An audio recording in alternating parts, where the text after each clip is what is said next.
Saudaraku, seratusan masyarakat yang tergabung dalam Aliansi Mahasiswa Pemuda dan Masyarakat Aceh Tenggara berdemo di gedung DPRK Aceh Tenggara pada Jumat 2 September 2022. Demonstran menolak kenaikan BBM, sembako, serta bahan pangan lainnya yang mencekik leher rakyat kecil. Para pendemo berorasi di depan DPRK Aceh Tenggara sekitar 30 menit.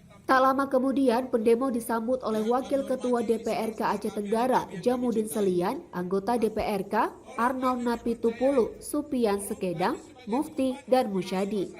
Penanggung jawab pendemo, Safrizal, mengatakan dalam demo ini mereka menolak rencana kenaikan BBM bersubsidi, sembako, serta bahan pangan lainnya.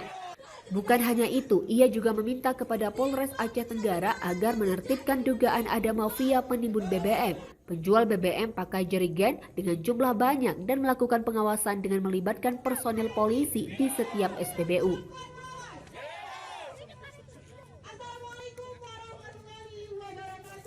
Sementara itu, anggota DPRK Aceh Tenggara Arnold Napitupulu siap menampung aspirasi mahasiswa yang menyuarakan aspirasi masyarakat.